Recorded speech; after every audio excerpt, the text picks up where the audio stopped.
Welcome to our continuing series, Questions and Answers for a World in Crisis.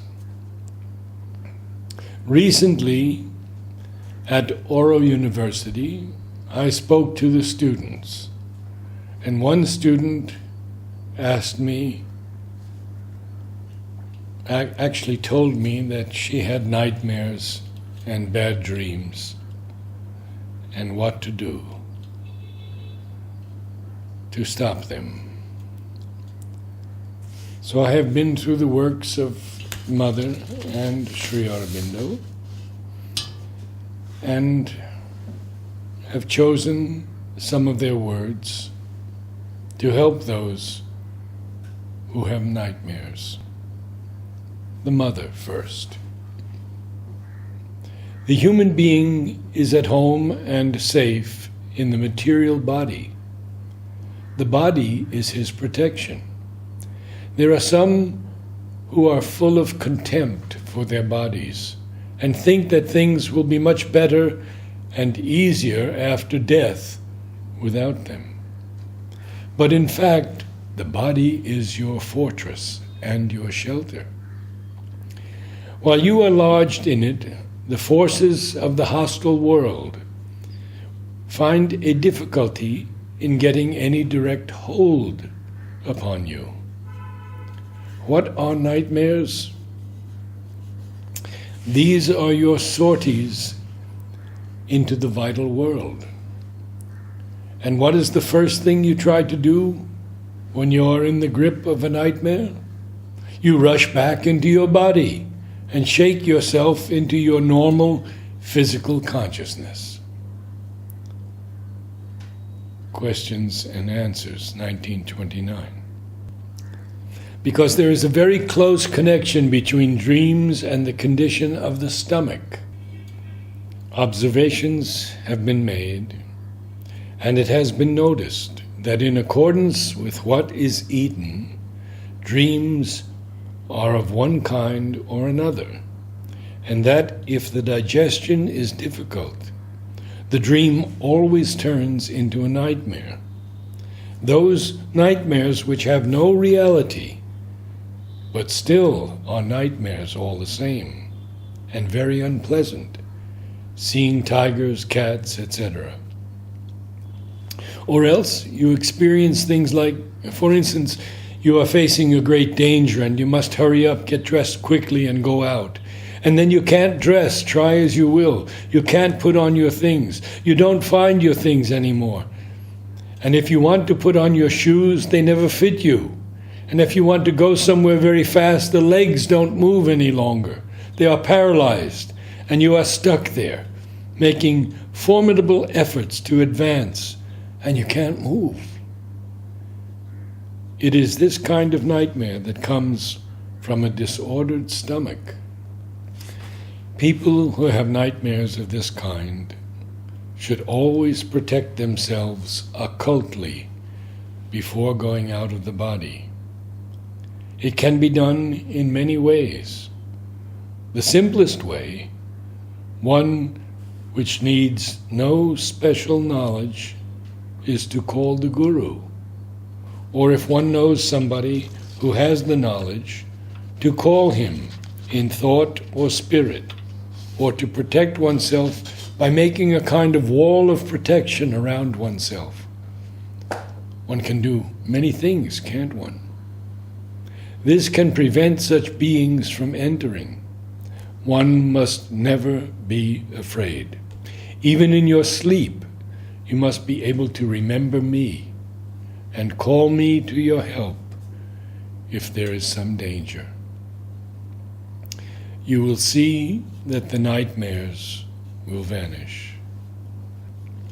One should, however, abstain from all copious meals, for then the sleep becomes agitated and is disturbed by nightmares, or else is dense, heavy, and dulling. But the most important thing of all is to make the mind clear, to quieten the emotions, and calm the effervescence of desires, and the preoccupations which accompany them. If before retiring to bed one has talked a lot or had a lively discussion, if one has read an exciting or intensely interesting book, one should rest a little without sleeping in order to quieten the mental activity, so that the brain does not engage in disorderly movements while the other parts of the body alone are asleep. Those who practice meditation will do well to concentrate for a few minutes on a lofty and restful idea in an aspiration towards a higher and vaster consciousness. Their sleep will benefit greatly from this, and they will largely be spared the risk of falling into unconsciousness while they sleep. Now, people, are extremely ignorant, and they think that it is like this. There is life and then death. Life is a bunch of troubles, and then death is an eternal peace. But it is not at all like that. And usually when one goes out of life in an altogether arbitrary way and in an ignorant and obscure passion, one goes straight into a vital world made of all these passions and all this ignorance. So the troubles one wanted to avoid, one finds again, without even having the protection which the body gives. For if you ever had a nightmare, that is, a rash excursion in the vital world, well, your remedy is to wake yourself up, that is to say, to rush back immediately into your body. But when you have destroyed your body, you no longer have a body to protect you. So you find yourself in a perpetual nightmare, which is not very pleasant. For to avoid the nightmare, you must be in a psychic consciousness. And when you are in a psychic consciousness, you may be quite sure that things won't trouble you. Mother, last night I had a nightmare and was almost frightened. Mother, one must never be afraid. Even in your sleep, you must be able to remember me and call me to your help if there is some danger. You will see that the nightmares will vanish. Sri Aurobindo. The forces and beings of the vital world have a great influence on human beings. The vital world is on one side a world of beauty. The poet, artist, musician are in close contact with it. It is also a world of powers and passions, lusts and desires. Our own lusts and desires, and passions and ambitions can put us into connection with the vital worlds and their forces and beings.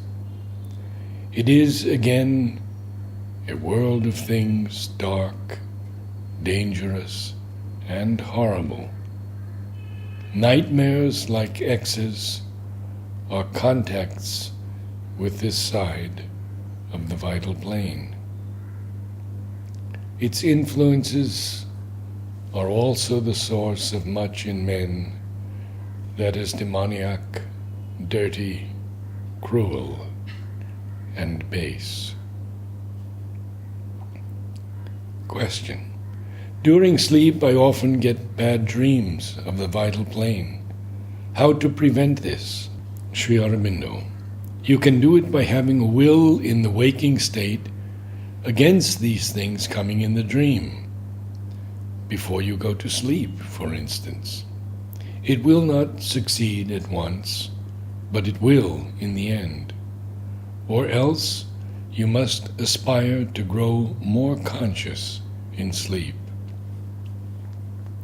Question. Sometimes when I have an attack in dream, I can get rid of it by repeating the mother's name. Does this mean that even the mother's name has power in it? Sri Aurobindo.